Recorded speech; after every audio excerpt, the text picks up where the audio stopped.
6 months into 2024, you know what happens within the 6 month? They take one day aside for 24 hours and they give honor and tribute to fathers. Believe it or not. Yeah. But we know Father's Day, for the most part, is a day within itself, but do we really get honored and tribute to? Yeah, that's another question maybe for another show. Welcome to One Black Man Talk. I'm Mark Elliott. We are going to basically spend this portion of our episode looking at dear old dad because dear old dad sometimes may not get the attention he deserves, and sometimes dear old dad is not the dear old dad he should be. So we see both sides of the coin. But we're going to take this show and kind of look at Father's Day and fathers maybe a little different than we normally do. I want to bring in the two gentlemen that basically has been hanging here for a long period of time. I had one in this app that can't think of the name of the app, but this week, and it pulled up a lot of our old shows, man. And I was listening to some of our old stuff, cracking up, of course, and then listening to the growth that we had. And of course, it made me realize how long we've been doing this, how long we've been bonded and together and getting together and having conversations. So I want to send a big thank you out to Mr. DeMaurice and Mr. Charles for hanging in there, man, because without these two cats, this wouldn't be what it is. And the way you listen to it now, it wouldn't sound the way it sounds. And they always showed up. They always showed up strong. They delivered. I'm proud to basically been part of this. Good morning, Mr. DeMaurice. Good morning, Mr. Charles. How are you gentlemen feeling? Good day, good day, good day. Feeling great. Good day, good day. Happy Father's Day to all the fathers that did the right thing and those that didn't pay your child support, spend time with your kids. Anyway, I'm just saying, just spend time. If you have no money, bro, spend some time with your damn kids. The hell with the mama, what she said. Them kids gonna remember you for the rest of your life, and they gonna bring you a fruit cup when your ass get old. Anyway, I'm sorry. And remember, mamas, you can complain and talk about it's your day, but you chose him. This is the father you chose. So Woo! coming in hot. Yes, Coming in hot. yes. Oh man, that's how we should always start coming hot and stay hot. And you're right because a lot of times that happens, man. I mean, Mr. Reese and Charles, y'all both hit something real strong. Like Mr. Charles said, a lot of fathers think if they can't go out there and buy the Nikes, they can't be a dad. No, it's not what you buy, what you provide. It's giving yourself being there, being present. Pass on. Make have an impact. And you're right, this Mr. DeMaurice, they complain a lot of time about, he ain't this, he ain't that, he's just a sperm donor, but you chose him. You were with him. You opened your legs to him. So we don't want to hear that nonsense anymore. That's all dead and done. But thinking about a father in general, it's the biological human to a boy or a girl. And we overlook that scope and things sometimes. But in reality, we are where life starts. I mean, it comes from God first and it comes to the man, and there is the father. So from an early teen to beyond 80, we can basically continue on being dads, bringing life into this world. And I think about this sometimes in, reality, that's something that is given only to man. And if I come to you first, Mr. Charles, and when you think about that for, in a sense where, again, we can basically be fathers until we're up to 80. Why would such distinctive trait be bestowed upon man himself? Well, I think when you look at it from the standpoint, I think it shows you the relevance, how important the job and the role is, right? Because if you whatever you believe or how you believe in regards to that, you think about how monumental that is. So you got to put it in perspective to mean that it was very important. It could have been some other thing or some other scenario, but from a historical or word spiritual sense, when you were had that opportunity to receive or be in that position to be a father or be even a man of substance and a man of leadership, that's a very important role, and we should not belittle it at all or make excuses as to why we can't do something, despite what other people or what society may say or do. We have to stand up and realize our role, how significant it is, not just to the world, but also particularly the young people and other people that you are connected to in your circle and beyond. Mr. DeMaurice, it's kind of profound to think about it. Realistically, we get to a certain age, and past generations, if we think about it, as well, men had 10, 15 kids, maybe even more. And as time went on, things became more expensive. Of course, that got shortened down. But in reality, as men, we can't produce and bring life into 80 and possibly on. You think about that in a sense, that's something to be bestowed upon man. We never probably give much thought to it or conversation, but why would that be given on to us? Yeah, we have the seed. We have the seed of life. And so I think the reason why it's like that is because we got to keep planting seeds to keep this, keep life going. We have to.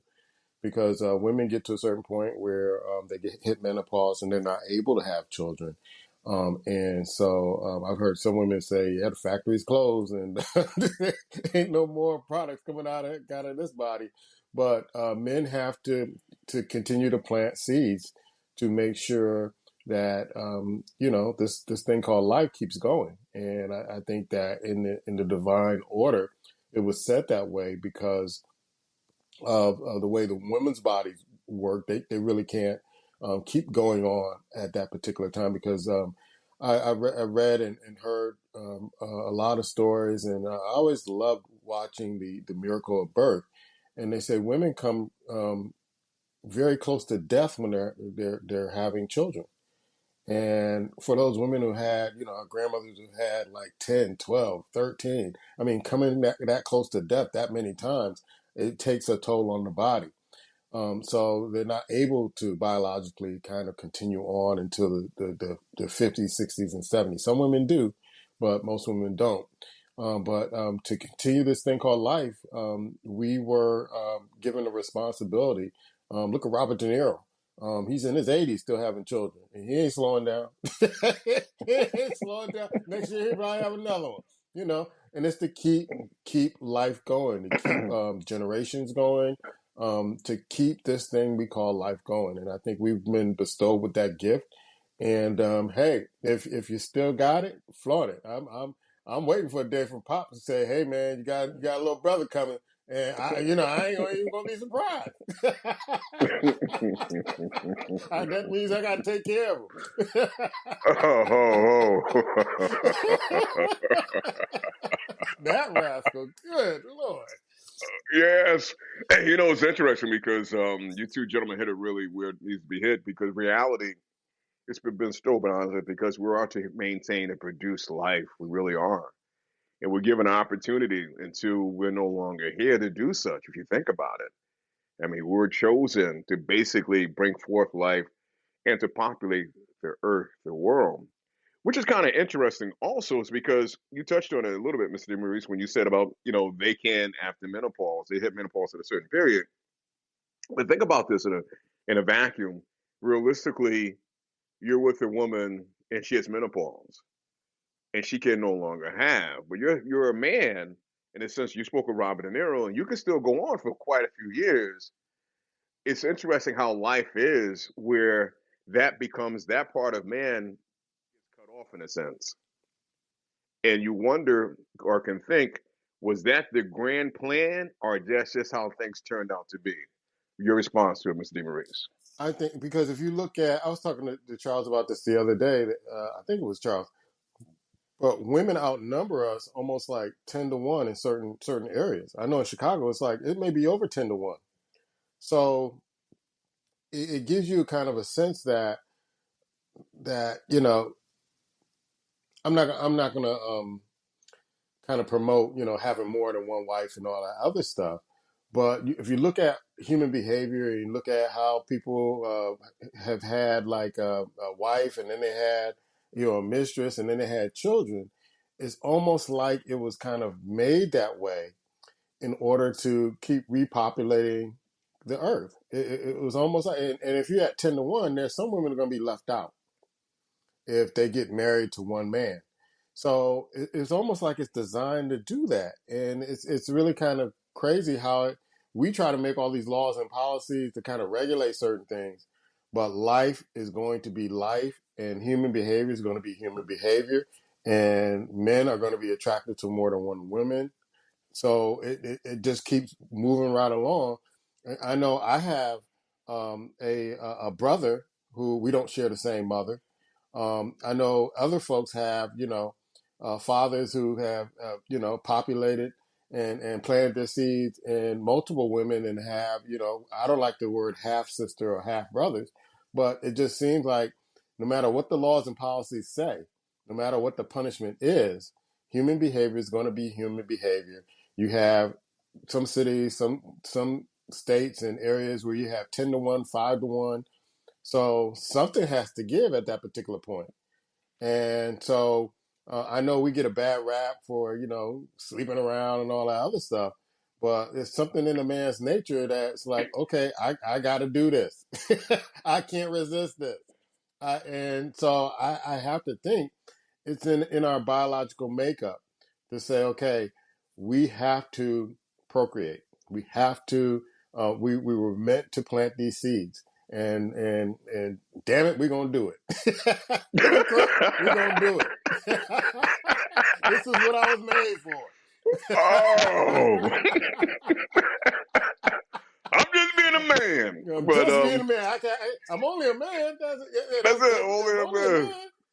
Yes, it's real interesting because this is the part of the talk or the conversation, Mr. Charles. When you think of monogamy, it doesn't really kind of factor in, and we all understand how one man, one woman, and we're not knocking that. We're not basically speaking against that, but it does make you question when you think of the biological part of a man and a biological part of a woman, and understanding what is the main purpose of a man, or one of our main purpose and our main reasons for being here is to procreate. So when you put that into focus, Mr. Charles, it's interesting that at menopause she stops, but we go on. How is that to be interpreted, sir? Well, like you said, yeah, we it is our duty, right? To please that booty. You know. So, I mean, who are we to try to write the letter of the law, right? Who are we to change what has already been put down? So, some of us take advantage of that, while others understand that there's a lot more involved than just the procreating and just walking the earth and procreating as we choose. There's a lot more responsibility because they always said, even back to the point of the tribal area, if you have more than one wife or one other person that you have to be able to take care of them. And a lot Hmm. of us don't Yeah. understand that. That's why they say in Africa you have many wives as they want, but you got to be able to take care of them. You can't take care of them. You can only tell how many wives or people, women that you want to connect with that you can take care of, and it just goes from that standpoint. So I think a lot of us miss it.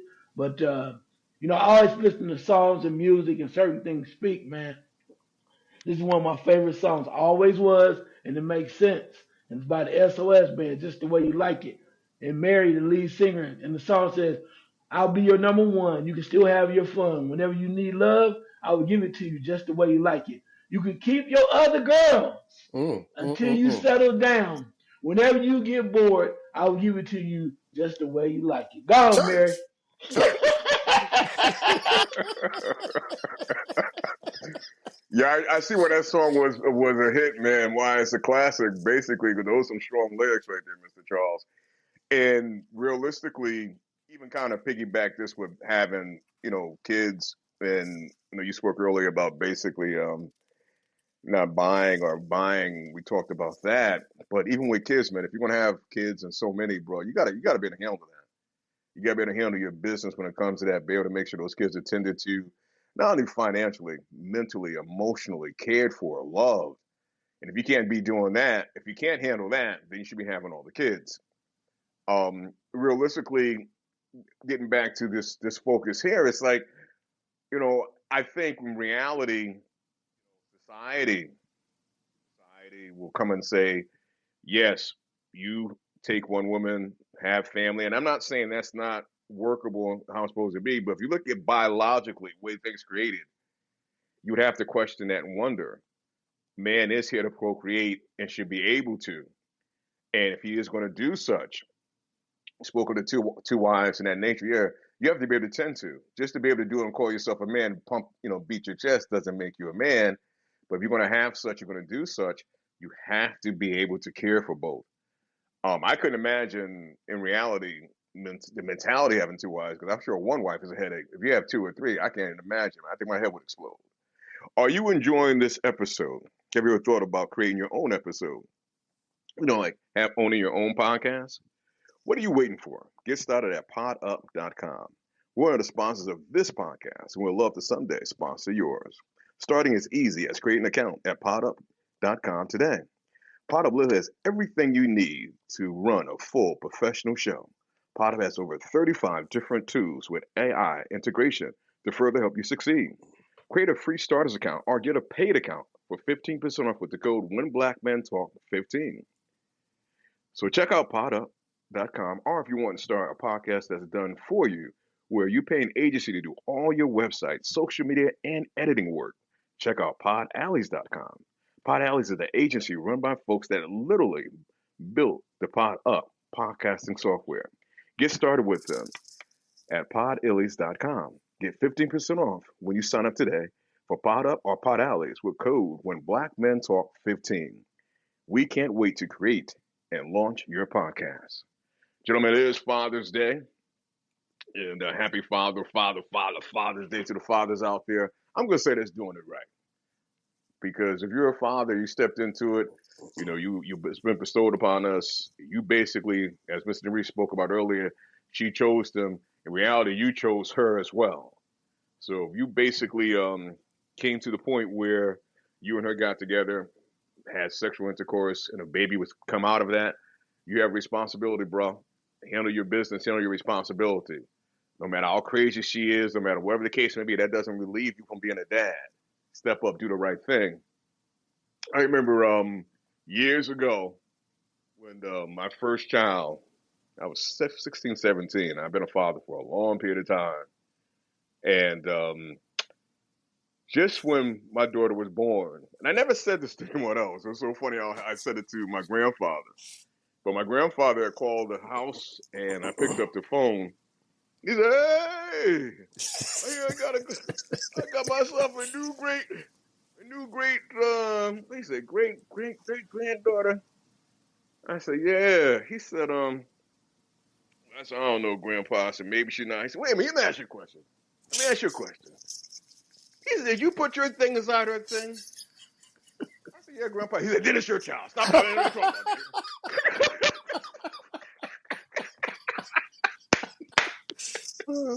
Simple as And he that. went on this, yes, simple as that. He went on to say, he said, "You love her, not like I wasn't planning on doing it anyway. So you love her, you care for her, and you raise her.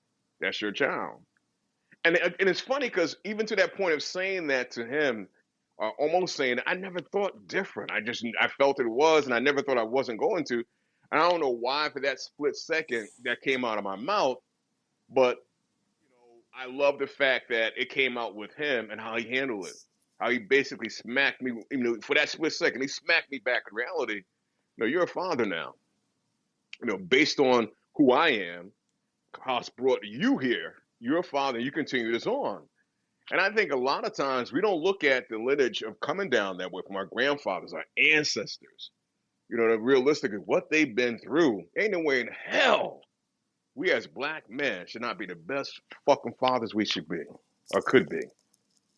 So to me, I look at it that way, and I've always looked at it that way. But our Father who art in heaven, allow us to relish this gift of life and through earth, giving us an earthly father, and we will pay tribute and honor that man today. I want to start out by doing that. I'm going to come to you first, Mr. Charles, but I ask that you give his full name before you start. But I want you to, in honoring, I want to go here first.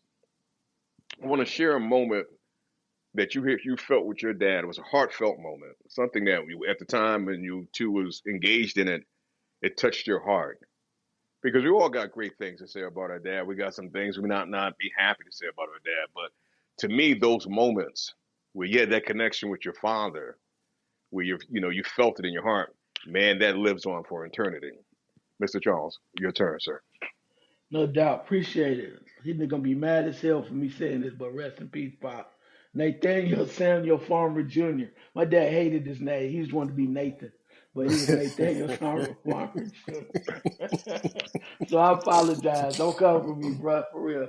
Don't come for me. But the moment, and it was a few times, but this particular moment is I was a teenager and I could be a knucklehead. I mean, I just get mad at everything, frustrated. Not really with my dad, but my dad had the ability because he was a kind of a strong person physically and could have knocked me in the next week. And I never cursed him or never said anything too smart, but I was angry. And the one thing that he did in particular, he showed me grace, man. He could have went upside my head. He knew I was really mad, but he had a way of calming me, calming the situation. He knew exactly what to say normally, and I was surprised because other people he knocked the hell out of and be gone about his way. But he knew how to. He the main thing he always taught me. He wanted to make me think. He said, so instead of fighting and beating the hell out of somebody like you want to do, you need to think. And that alone for so many times just reminded me of damn that old man really knew what he was talking about. And he could have beat me down, but he never did. He just kind of as I got older, he just told me you need to think because that's going to make you the man I want you to become. And I will never ever forget that because I always want to throw them hands or do some other things. So I thank you for that for sure. Good stuff right there. Mr. DeMaurice, you're fortunate, man, to where you can pick up the phone, you can text, you can basically do so many things, man. You can get in your car and drive and still see your pops, man. That's some greatness right there, my brother. So rolling into you, a moment, and I'm sure you have many, you know, that it might have been something you experienced your father a week ago. That's a heartfelt moment. That's what we want to hear about this morning, sir. Yeah, I'm grateful for that every day. We were talking yesterday, and one of the things I enjoy with Pop now is that we're still learning each other. We're there are things that you do as a child that your parents have no idea that you've done or experiences you had, and there are things that parents have done that their child doesn't know. And so I encourage everybody who has a parent living, get to know your father because there's some experiences. And so I was telling him because he has a granddaughter who's going to HBCU, and he said, "Man, it just seems like um, when kids go to HBCUs, they're much smarter and more prepared for the world." And I gave him my experiences of Miss Ball and all the different things that and I even mentioned Charles about what Miss Ball did to Charles and all that other stuff in case he didn't hear that in a previous show. And he was like, "That's what I'm talking about. That's what." And I'm like, "Those are folks that were our family, that cared about us, that knew what we were going to face." And he was learning that about me, and I was learning about him because he was like, "You know what? When we went up in high school, we didn't go to class or school with anybody but black people." And you see how smart, how well put together mentally, spiritually, and physically my relatives are for having that experience. So they didn't go to college, but they went to high school where they bonded with different classmates, and it made them better as people. So the astonishing thing about this is I get to have these conversations with him as a friend and talking about my experiences and things that he didn't know, things that I didn't know about him. And it's just a wonderful opportunity to even bond even more and get to learn more about each other. And I tell you, sometimes we're on the phone 1 or 2 hours just laughing. This guy makes me laugh like no other. It's still funny to me how he's sitting there watching the baseball game as we're talking, and he's talking to the TV like they actually can hear him, and it just crap. It just make it. I just fall out laughing, yelling at the pitcher, yelling at the umpire, yelling like he at the game. And so that wouldn't be um, anybody but Pop. I adore him. Like I said, he's my best friend. We can talk about anything together and everything, and we have. I know him like a book. So if I ask him, hey, do you want me to send such and such and such? No. I've learned over the years, don't ask him nothing, just send it.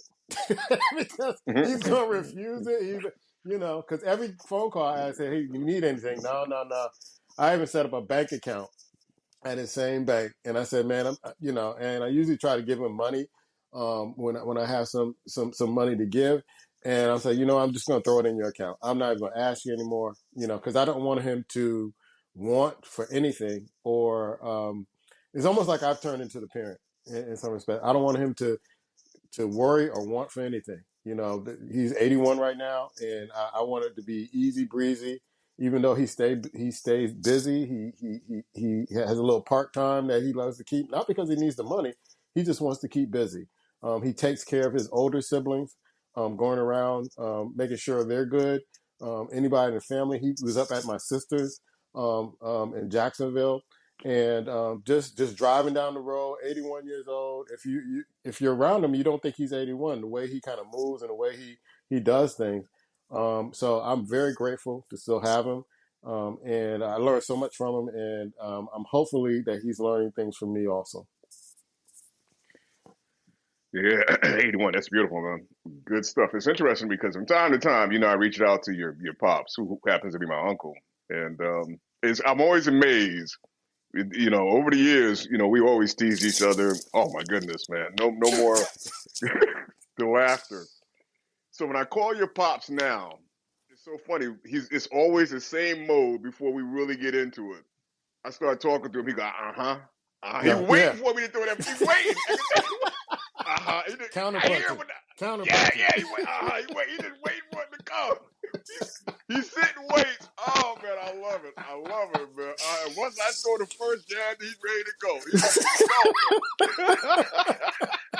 And Charles, you can get some of it too, because he always asks about you, man. Always asks about Ice. What's Ice doing? What's Ice doing? So, That's my guy. Look, I never met him, but in spirit, I know I can sit down and talk to that man all day long. Cause great minds think alike. That's all I'm oh gonna my say. goodness. Oh man, that's real right there. Oh, that's real, man. That camaraderie is so real. I'm gonna choose as many I could have chose. My father's been passed for over 30 some odd years, and it's a lot of memories that still reside inside of me. Good ones that make me laugh, and ones that make me think. Ones I pull back and learn from. Years ago, before he passed, him and I had a chance to go back to his hometown, and we went back there, and there's a restaurant that was there when he was younger, and we went to go have breakfast there, and we're sitting across from each other, and he's looking around. He said, "Mark, years ago I couldn't sit here," Wow. and he's looking. It's like he said, "I couldn't sit here." He said, "I had to walk by and look, but I could not come inside." He said, "For us to sit here now and have breakfast, blew him away, blew him away." And those type of things that we walk around and we forget. We walk in the front door of any establishment that we want to walk into. We go in, sometimes we go in there and act stupid, and we don't realize it wasn't that long ago we couldn't do such things. Something simple as that. And to be able to see him sitting there, well, it took him a little while. Realistically, sitting there, he's looking over his shoulder, not feeling safe at first. And that right there always stood out to me. And I'm happy that he lived a life to where we were able to go back and do such, and him be able to experience that.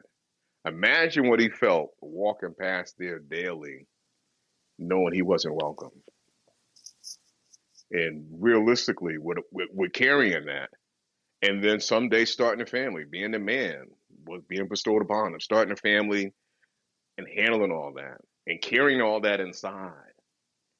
And that's the thing we look back sometime. I want to say this on Father's Day. Sometimes we look back at our fathers from the past and we see their reactions to certain things, but we don't think about the hurt they might have been carrying, the things they had to deal with silently. We did a show not too long ago about internalizing. how they were great internalizers.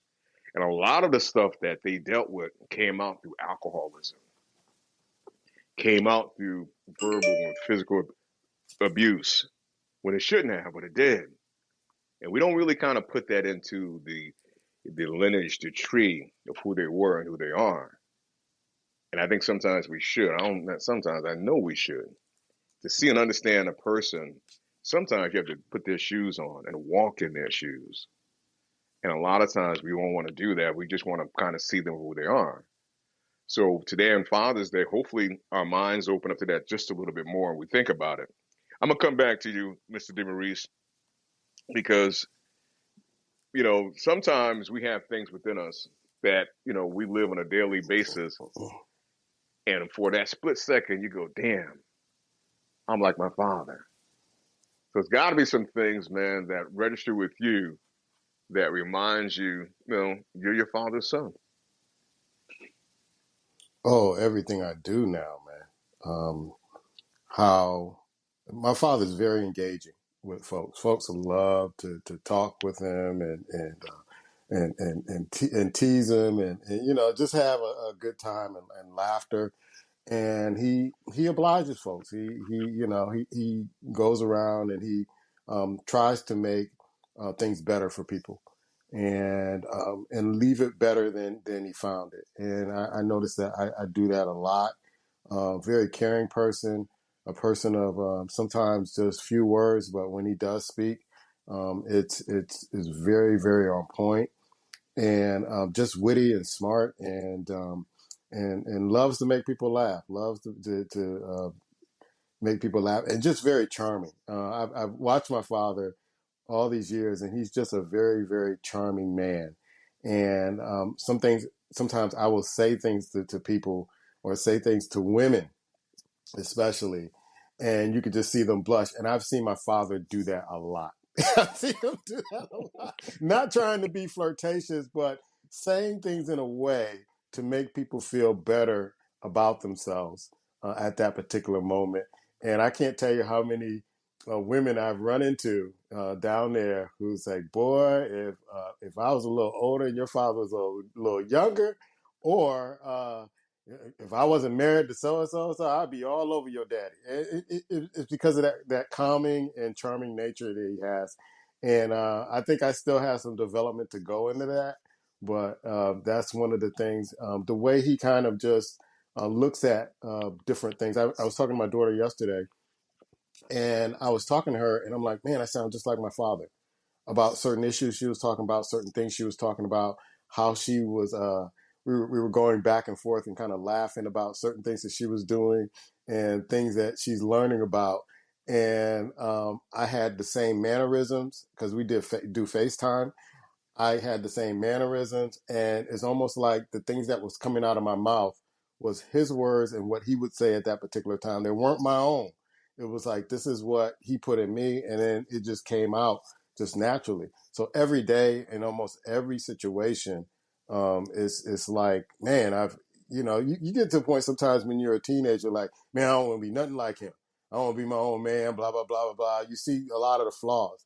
But as you get older, you go, man, he was right all along. And as you get a little older, you start realizing how much you're like your father, whether or not you like it or not. It's in the DNA. You can't run from it. And sometimes you have to catch yourself. The negative stuff, you got to catch yourself. But the good stuff, the positive stuff, man, I welcome it. I'm welcome it. And I get some of my cousins who say, "Man, you sound just like Uncle Titi." That's his nickname. I'm not even gonna give his middle name because I don't want that joker to fly up in the plane and get me for his middle. He don't like his middle name either, but it's David Waddell, David E. Waddell. And I thought the middle name was different than what it actually is. I saw the birth certificate, and he hates his middle name.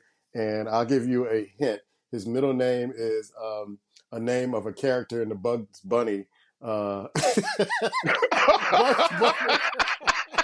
Hell no. No, man. You won't hear from me after today. You know he got Oh, God. Man. You better not Who say put that that name. on him? Who put put that on him. You I ain't put it on saying him. it. I ain't saying it, but I think You already said it. You in trouble. Man, I can't wait till I call him next time. I can't wait. Can't wait. Oh, I can't wait. Oh, I ain't gonna mess with him today, but soon and very soon he show here. he hates that name. Oh man. Oh my goodness. Somebody put a name on him right. That's how it is, man. They be in the delivery room. What should we name him? Yeah, that's a good name. I don't know what parents are thinking sometimes. Come on, man. Oh, Oh my goodness, man. Oh wow. Well,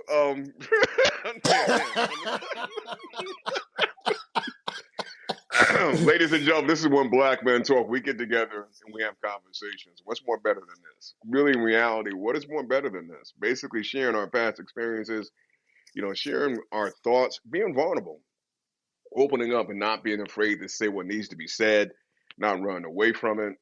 And that's what makes this, to me, one of the best damn things out there. Mr. Charles, so I come to you, my brother, because there got to be some things that you see in yourself that remind you of your father. Yeah, it took me a little while because, I like D. Marie said, when I was a teenager, I wanted to be me. I was a little angry little person, and I had a lot of stuff going on mentally.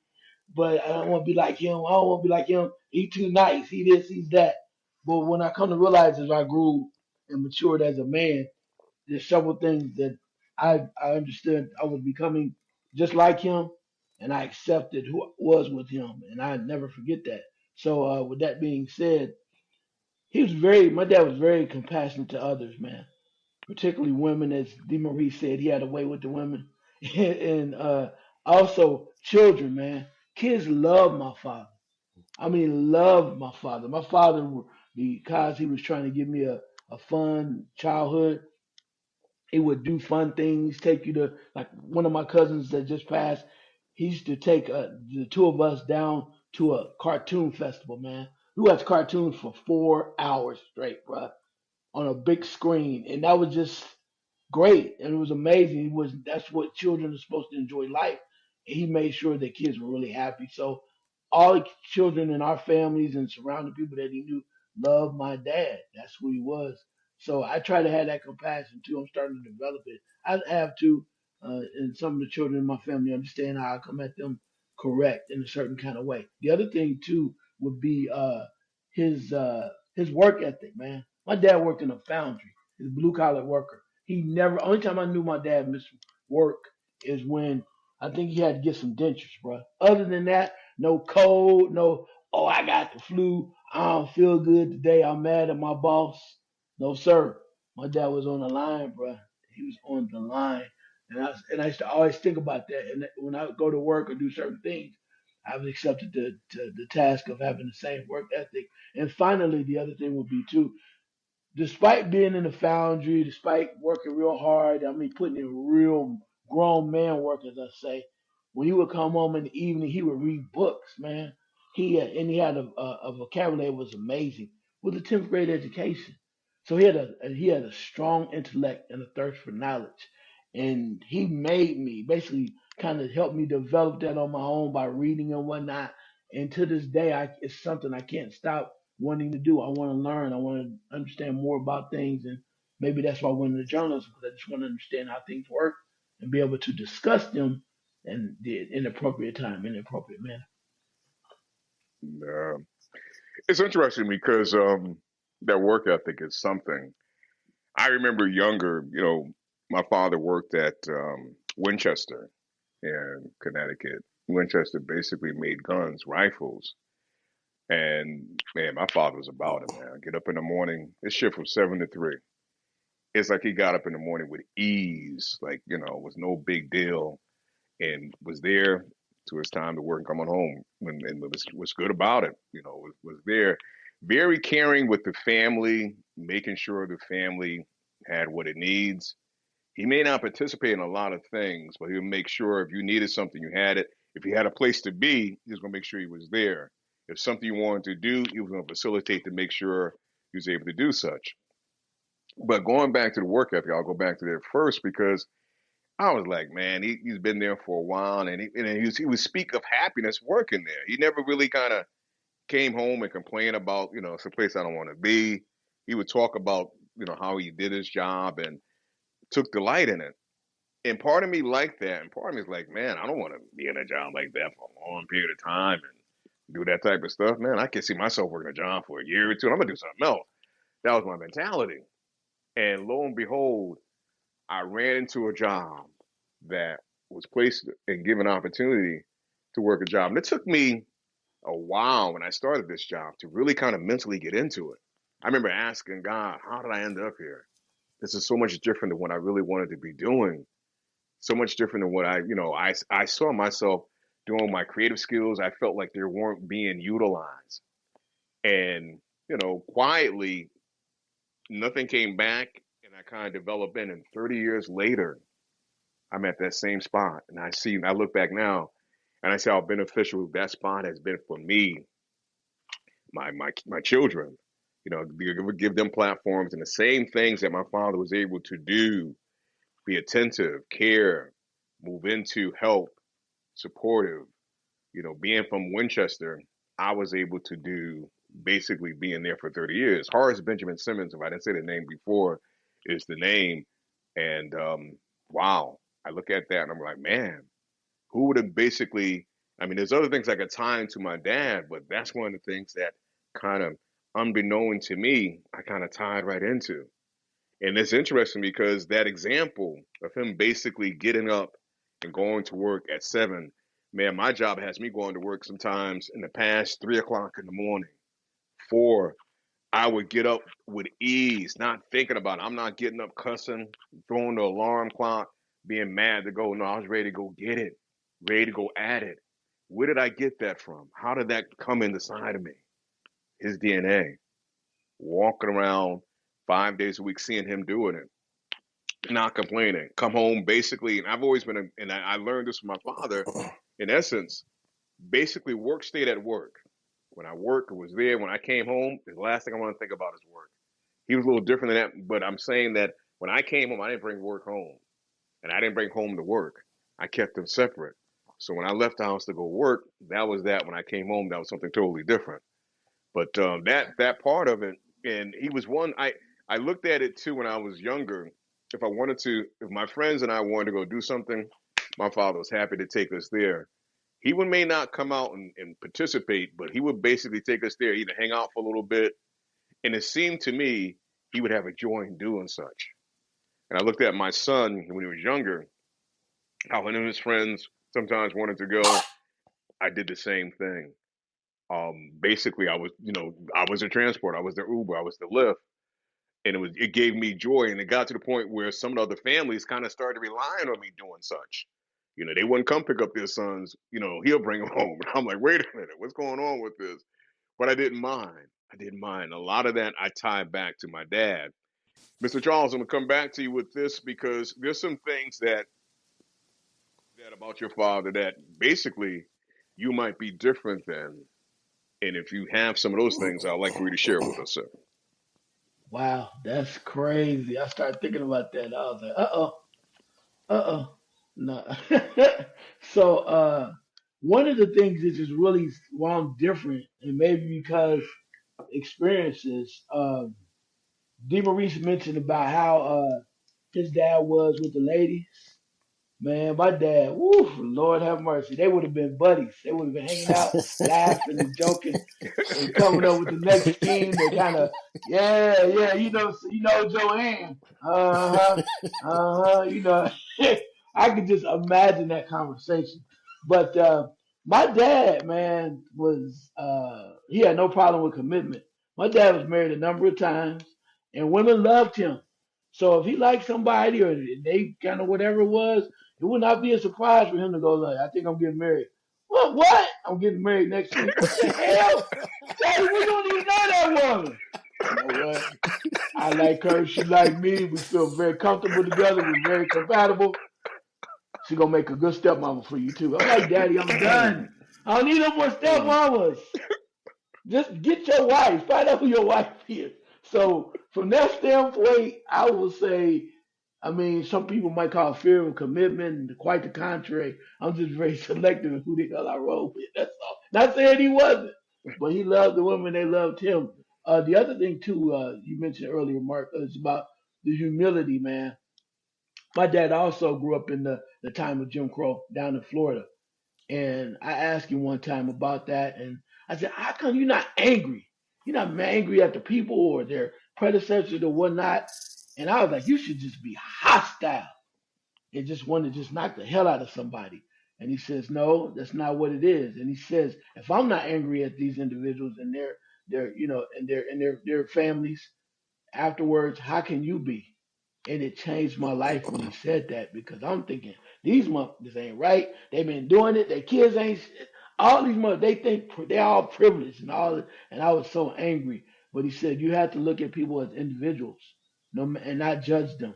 He said, but if they get out of line, I don't care what color they are. If they purple, green, red, blue, or brown, they get out of line. Look at the individual, not their color, and then you got to handle your business. But don't judge them based on what they look like. And I was like, wow. It's real talk right there. Some serious real talk. Mr. D. Maurice, there's got to be some things that you're different from your father, man. We all, brought some great things and have been impacted by our dad, some great things. But not saying the things that are different about your dad are bad things, but where you kind of separate yourself from your father. Man, that's a hard one because we're so much alike that I can't kind of come up with something that we're so different in. Um, I know that I am more expressive in how I feel, and I'm not hesitant to share that. And I think over the years he's become better at that, and sharing his feelings and sharing how he feels about certain things and having those intimate conversations. So we're kind of different that way. I remember when I took my son when he was very young to North Carolina, and I put him in the truck in the car seat, and I think he wasn't even I think about 7 or 8 months old at the time, and I remember leaving my father with my son and saying, "Okay," or leaving my son with my father and saying, "Listen, I got to go to the store and grab some things for him. I'll be back in about half hour, 45 minutes."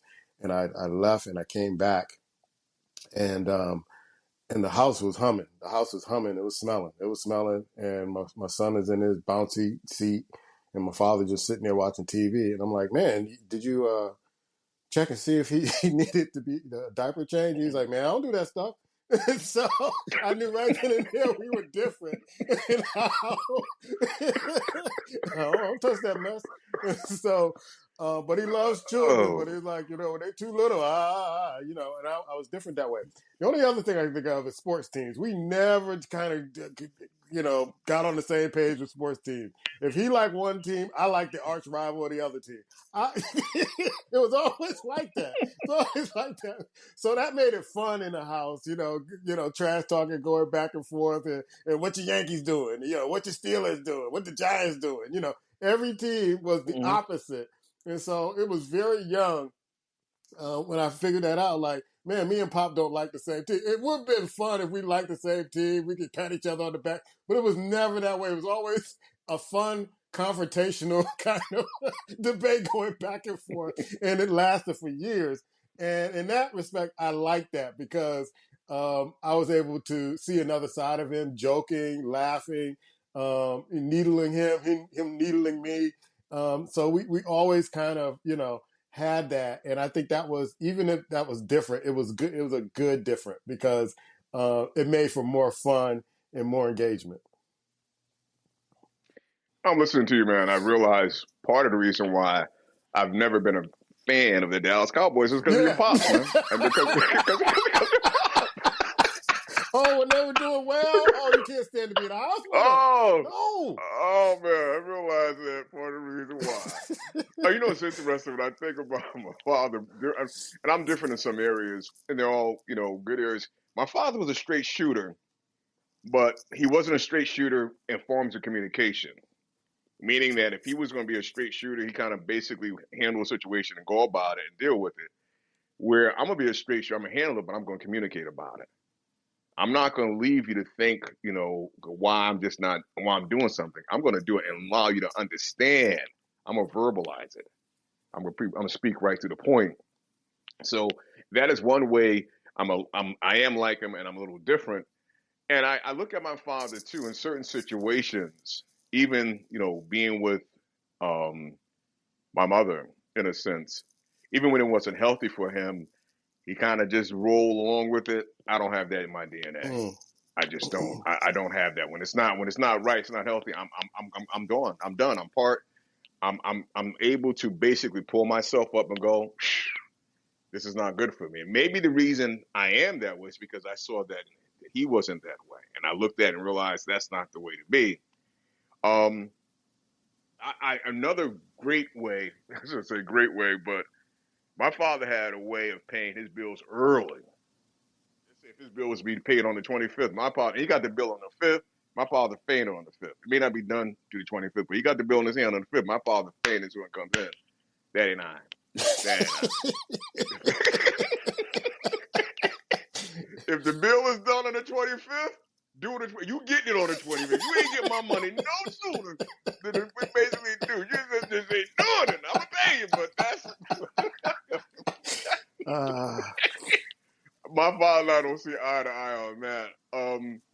I one more thing if I had to pull out realistically, um, he basically the way he kind of raised his children. Again, I'm a little bit more in depth, a little more in tune. He was there, but sometimes not necessarily partaking. Where to me, I'm engaging, more partaking, more understanding, more communicative in that sense. So those are the things that I've kind of noticed I'm a little different and maybe set myself aside from him.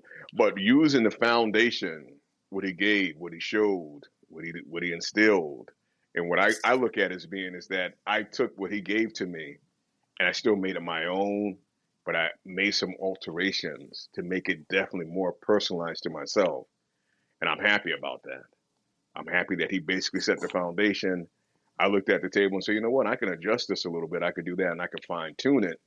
And that's what I done. So it wasn't things that he did wrong that I kind of looked at and got, kind of had to run from. But I want to take this time now, gentlemen. I love how this has turned into be a great tribute and honor to dads and our fathers in general.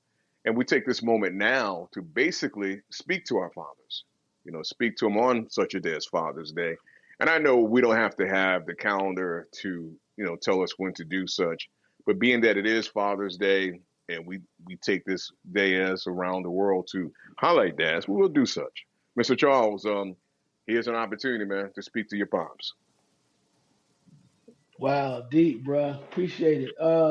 First of all, I want to say thanks for staying, bruh, because we know that situation. I ain't got to bring it up here, but thanks for staying and being my dad. Thanks for caring about me. Thanks for loving me. Thanks for tolerating me, because we already know when I was a teenager, ooh, Lord Jesus. Also, thanks for saving me, man, because knowing what I know, where we come from, and what I experienced, what I was around, easily, if I took one step to the left, could have been a different story in my life. So you just guided me and showed me the way to move forward in life. And so thanks for saving me. Also, too, thanks for the blueprint to survive in this crazy ass world all by myself, bro. Thank you for that. Love you, pops. Appreciate it. Good stuff, good stuff, good stuff. Mr. D. Maurice, words to your father. Yeah, I said this to him yesterday. We don't need no day. Every day is Father's Day. That's what I look every time I talk to you. That's Father's Day. And I'm so appreciative of the lessons and everything that you do for me and have done for me. Um, and he knows this, and we share this every time. We get in a tight spot.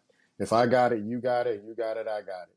And so that's the way we look after each other. And he's looked after me, and I've looked after him over the years. And like I say, he's my best friend. I love talking to him. I love laughing. And even though we live about 1,000 miles away, when we're on that phone, it's almost like we're sitting right next to each other, either watching a movie or watching sports, things of that sort. And I'm just so appreciative of of how he's really turned around his life. And he's always been, I've always seen him as I've seen him today, whether or not that vision was cloudy in some years, things of that sort. But yeah, I'm like him every day. I'm proud to be his son. And we always end our conversations with "I love you," and the person that's responding always says "I love you more," and that is gold to me. So thank you. Gentlemen, thank you too for basically doing what you always do. I don't have to even speak to it anymore. But I'm gonna kind of piggyback a little bit something you said, Mr. Charles, to get started, because I want to thank my father for being there, man. Because I was raised where my father was there 7 days a week. He was there, and it wasn't until I became older, maybe mid-teens, that I realized that that was not the norm for a lot of males, a lot of children in general. And I want to thank him for being there, and I want to thank him for dealing with what he had to deal with, because sometimes I'm sure it wasn't easy. It could have been easy, basically, or easier to pick up and move elsewhere. It could have been easy to do other things, but he chose not to. I want to thank him for basically giving me the foundation to be the man that I've developed to be. I want to thank him for showing me the way, showing me, if we even if it was silent, giving me the understanding and giving me a vision, an example of what a man should be. Give an example of how a man should stand tall, his head upright, never feel they have to put your head down no matter what's going on around you. Giving me the courage to basically speak freely and not to worry what's going to happen afterwards. I want to think of a basically giving me the understanding how to step into a world, for the most part, with confidence and not feel like I'm less than anybody else. And no matter what's in front of me, that task can be dealt with if I just take a little bit at a time.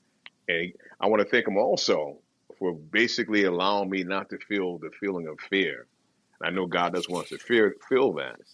And my father basically to me sometimes looked like he lived life fearless. He wasn't afraid. And he passed that on to me. I can think of him so much, but I want to thank him in general for just being my dad, just being my father. Because of all the fathers I could have probably been with, I'm happy that I was with you. And I would never want to change that. And for me, that's the greatest right there. Gentlemen, we're gonna get into questions. I know we're going a little long, man, but this episode is hitting on a lot of levels, and I'm glad that it is. So, Mr. Charles, man, if you have a question, my brother, let's hear it, boss. Yeah, the question would be, I guess since we're in the Father's Day mode, is there a time or a person where you saw that your dad was able to influence just by his actions, or he really showed you that he had compassion for other people by the way he affected somebody else's life outside your siblings? Hmm. Yeah. But, it's interesting. It's kind of interesting in a way, and kind of funny in a way for me. My I watched my father with his brothers, and I had two uncles, Uncle Robert, we used to call him Uncle Robbie, and Uncle Ned. For whatever reason, they would fight each other, if not physically, just always they couldn't be around each other without going at it for some reason. What would happen literally if Uncle Robbie, he would go over Uncle Nate's house to visit, knowing he's gonna start trouble. As soon as he leave Uncle Nate's house, he would come see my father. I can't believe Uncle Nate did this, blah blah blah. So my father had a way of basically not saying much, but getting his point across. So Uncle Robbie would be standing there, my father would be reading the newspaper. Act like he ain't listening to him. He ain't paying no I can attention. see him now. Yeah, we ain't paying him no attention. He reading the newspaper. I'm like, Uncle Robbie busy going blah blah blah. And then I know my father go, well, that's how Uncle Nate, that's how your brother is. You shouldn't go by there in the first place. And from that, I pulled realistically, he helped Uncle Robbie get to where he had to be, understand what he needed to understand without basically him getting upset. I'm buying in.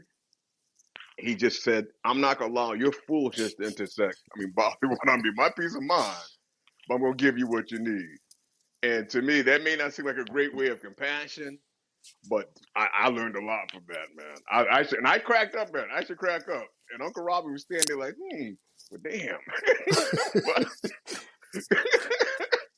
you always still answer a good question, Mr. Yeah, DeVries. first of all, I'd like to say I loved Uncle Horace's laugh because his laugh didn't fit his physical presence because he was a big jolly guy, but he had this kind of like Yes. little he laugh that used to just crack me up.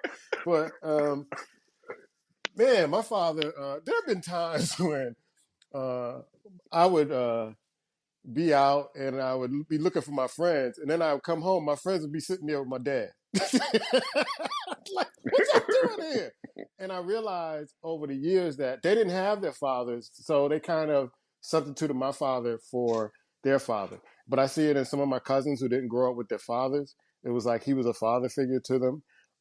And people in the community that he lives in, they're always asking him for advice or help.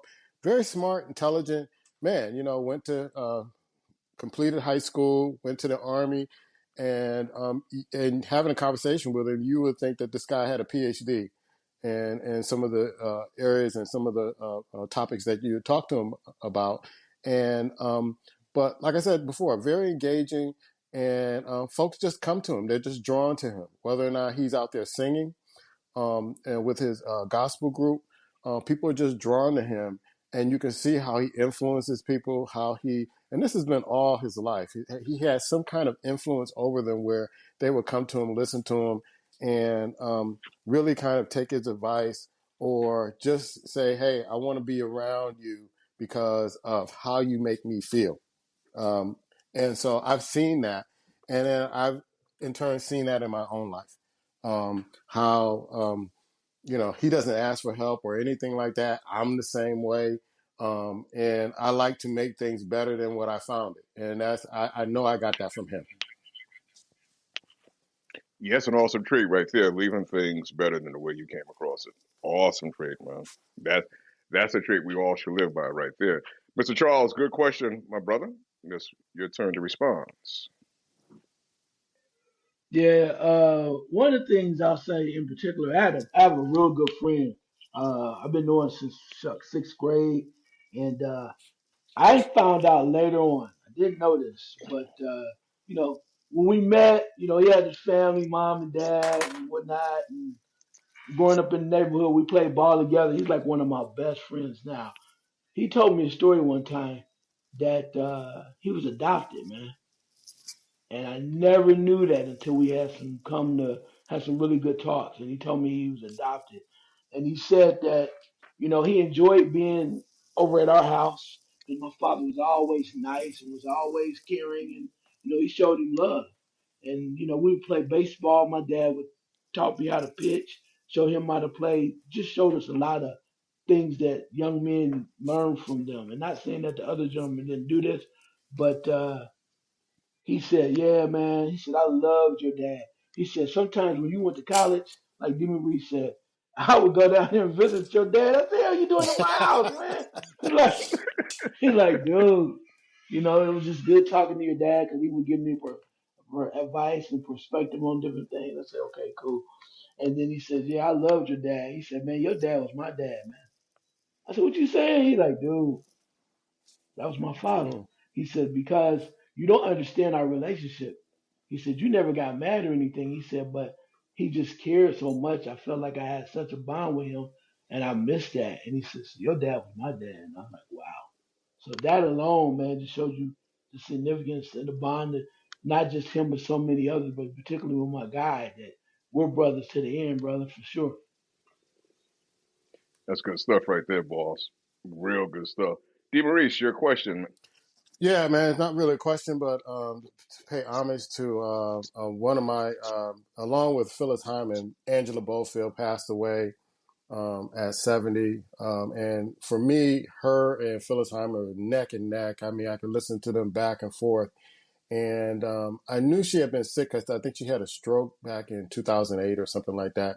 But it really kind of hurt me that the way this healthcare system here in this country fails a lot of people. And she'd been sick for a long time. We're at the point where folks are trying to raise money to get her well. And I think her daughter found her deceased earlier this week. But this woman, the influence of African American music, she's from Cuban and Puerto Rican descent. But you couldn't tell through the music that she made. She was a percussionist. She was a singer songwriter. I think she's a member of the Women's Songwriters Hall of Fame. But great voice, great artist, overlooked in a lot of respects. But those who know that this woman, her music will live on, but this woman could tear it down. I had an opportunity to see her in concert a couple of times with her and Will Downing, and this woman was so gracious and so loving. It's just sad that we don't take care of treasures like that in this country. I wanted to get your thoughts on this. Yeah, you're right, Angela Bofield. That's a name I haven't heard of in a while. Like you said, I remember her at some point not being well, and that was years ago. Then I kind of didn't hear too much more about it. I had an opportunity to meet her years ago. I actually brought her onto stage when she came to town to do a concert. Um, when we think of vocalists in the past, her name doesn't always come up, but she had her own distinct sound, her own distinct way. And I saw you post that something about her. It was a picture actually that you post of a drawing, and I kind of when I saw that, I kind of figured the rest out and was sad because we don't. It's just a lot of times I believe her and other people are given such gifts for us to enjoy. And I'm not. I don't even think with Angela Bofield, I don't think we had an opportunity to enjoy her gift fully for whatever reason. I don't think we did. So yeah, definitely be missed. Mr. Charles, your reaction, sir? Yeah, really sad, man. I think unfortunately, when particularly in this day and time, when you have older artists that have really was phenomenal like she was, we forget about them, man. Sometimes we feel like we throw them away because they're not out there on the carpet or you don't see them anymore. But the one thing for me that resonates is the music, bro. It just resonates, and you can hear go back and listen to how beautiful her voice was and how great she was, and you get the Phyllis Hymans of the world and people that died tragically or people that just they weren't supported enough. And I was telling somebody about this the other day. And it doesn't have to be musicians; it can just be your family. Check on your people, man. Check on your people. And what I mean by that is we have relatives and people that just are in situations, might be in a nursing home, they might be all by themselves at their situation, at their humble abode, and they're isolated. You might think they're good, but check on your people. You never know what a phone call can mean, or even going by and just seeing somebody. You just never know. Last but not least, check on your people. Real good. Real good. I got a question after your response to Angela Bofield, Ms. Demus. I got a question that kind of fits into what we was talking about earlier. But yeah, man, Angela Bofield, sweetheart, sweet person.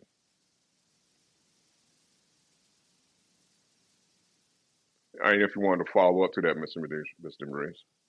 You said Angela Bofield, sweethearted, kind person. No, that's sweet. Yeah, I didn't know if you wanted to follow up to Oh, okay. what you were Yeah. saying about her. Um, Hmm. yeah, I agree with, especially what Charles said about, checking on your people, things of that sort. But we need to appreciate, I mean, with all the kind of crazy music that's out now and folks that are, kind of faking it till they make it kind of stuff, we need to get back to artists that can really sing and perform and have true talent. We get so kind of blurred by all these pop artists who just kind of come up with little cute little gimmicks and things of that sort, that we forget about the artists that are really true to the art. And to me, it was just sad to for her not to enjoy that, be appreciated, be celebrated for that. So we really need to. I think it's upon us to celebrate artists, celebrate them while they're here, and give them their flowers, give them their praise, things of that sort. I had a buddy who I don't know if you guys ever heard of Major Leak. She sings for Incognito, and he's good friends with her. But I remember him telling me last week that he went to her show. I think they had a festival in D.C. and went to her show and told the guard and security and said, tell Major League her husband from Chicago's here. Now he's not married to her or anything, but they got this special relationship. And then she came around the corner, and I guess he saw her. She took off her shoe and he bent down and kissed her feet. And I'm like, if that's not an honor, that's how you honor true talent. Kissed her feet because he does like foot massages every time he sees her. And she was like, and he was with somebody, a friend. And he's like, girl, you just gotta understand. Mm. You just gotta understand.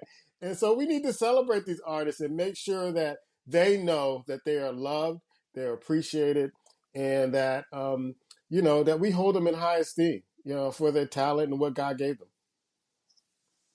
That sounds like a full fetish to me. Call it what you want. I'm gonna tell you something right now. As much as I love Phyllis Hyman, if she was to come out to me, I don't think I'm kissing her feet. I might kiss her. No, it ain't gonna be her feet though. Because gentlemen, I want to this gentleman here I've been really impressed with lately. Real impressed. Not only the way that he's handling his job, but I kind of got a little history about him. The coach of the Boston Celtics, Joe Mazzulla. Just the way he handles himself when they're speaking to him. Because we got a lot of, I say this because we have a lot of our people that look like us. They get in front of the media and they start tap dancing for whatever reason. They give them what they want. No, he gives them what he wants to give them. And I say that because he was asked a question when the royal family came to the Celtics early this year. What did you think? This lady reporter asked her, all gushing, like she was wetting her underwear. What did you think about the royal family getting to talk to you? He said, no. He said, royal family? What do you mean? Well, they was in the standard. He said, no. Was Mary and Joseph here? That's the royal family. And recently, a reporter asked him, how does it feel where two black coaches are, playing? And he said, no. He said, many of the coaches played, they didn't play against each other. He said, well, but other coaches Christian. Because to him being a Christian is more important than basically you looking at him as being black or whatever the case may be. And we could disagree with that whatever we want, but I love the fact that he's not afraid to stand up, damn it, and take the microphone and take control of it. He's not tap dancing. He's doing his job well. And before I come to a response, I want to say this, that when he was a few years ago, he was coaching at a college, a small D1 or D2 college. And Danny Ainge from Boston Celtics came to offer him an assistant coaching job. And he told Danny Ainge, no. And Danny Ainge was like, well, you may never get this offer again. You need to take this. And he's like, no. He basically stayed because he had told the recruit that was coming in, I'm going to be here for you. And he didn't want to leave after he given his word to the recruit. Well, sure enough, a year later, Boston came back knocking again, and he decided to take the job. So to me, the Celtics had to be impressed with his character, more so than they loved his coaching ability, but his character. And that's when I say about a lot of us as in the media. If we look around, a lot of us, we draw Jack, but what about their character? And I say this, and I'm going to bring him into it before I come to you two gentlemen. Charles Barkley announced he's retiring next year. Charles, I don't give a fuck when you retire. You should retire 20 years ago. You ain't been doing it stealing money anyway. There's no character behind you. So I want to come to you first, Mr. Charles, if you have a comment about Joe Mazzulla, because I'm happy. The brother said he's mixed. He's half black, half Italian. But I'm happy to see a black man that stands up, does his job well, and don't kowtow to what's going on in society. Your response, my brother. Yeah, I had to say this. I'm impressed. I really am. And I say that because if you watch basketball and you understand NBA basketball, there are a lot of skeptics when it comes to this gentleman, right?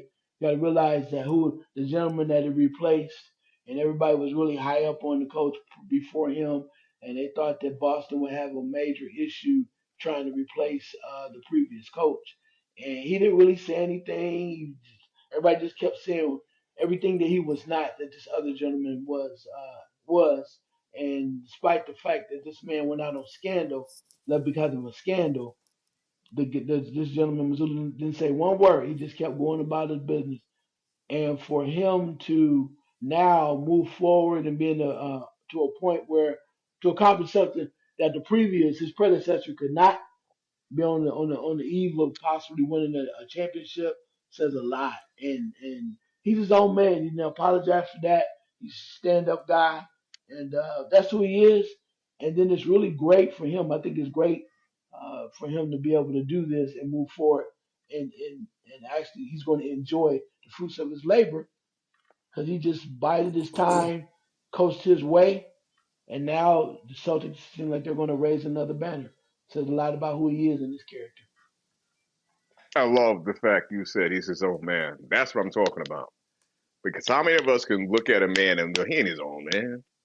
He's not. And that's what men need to get back to, being your own man. Your response to Maurice. Yeah, I remember the year he took over and how they didn't make their goal and how he was criticized and this is too big for him, things of that sort. And you didn't hear him fire back or really kind of go tit for tat with that. He just went about his business and doing the work. I like the no nonsense approach he has because now it's going to make journalists ask really good questions because they got to think about what they ask them now. They can't just take the cookie cutter approach and asking the dumb questions they like to ask. That they're faced with a guy that like, okay, I got to really think out this question to make sure I get an answer out of this question because this guy is going to, wrap me up in a trick bag if I don't. So I think the approach he's taking is going to really make them earn their check when it comes to questioning and those press conferences. It's not that he doesn't want to be there. I don't get that sense, but he wants to answer really important questions to give insight. And if you're not going to ask him questions to get that insight, he's going to tap you upside the head. Like my father would say, tap a fool upside the head every chance you get. And that's what he's doing. I love it. I love it. I love it. I love it. I'm pretty sure he's probably going to win the title. Congratulations. I'm going to congratulate him in advance, just based on the man that he is, the way he's kind of handled, like you said, the first season when everybody kind of piled on him, it's too big. Give him a chance to go into the job. Give him a chance. And I congratulate him on just being a man. Being a man. When other men run away from being a man, damn it, this 35-year-old decided he didn't decide. He just presents himself as a man. And that's real refreshing in today's world. Gentlemen, we're going to take a break. We're going to do our summer break. From this point on, we're going to shut it down and to probably, let's say, August, late August, early September. Summer's coming in the next week. We get a chance to kind of bask in the sun a little bit, do some cookouts, maybe drink some things that we may not ordinarily drink throughout the year. Drink it throughout summer, a margarita or two, to be exact. But enjoy summer and do things that we do in the summer. I wish you two nothing but the best for the summer. I appreciate what you two deliver and bring here. As I said earlier, I am going to be starting another podcast, probably in another few weeks. It's basically entitled "Show You You." It kind of has the foundation for women in a sense about their self confidence and building it, and why aren't they self confident? That's going to kind of be the primary foundation we work around, looking to grow it.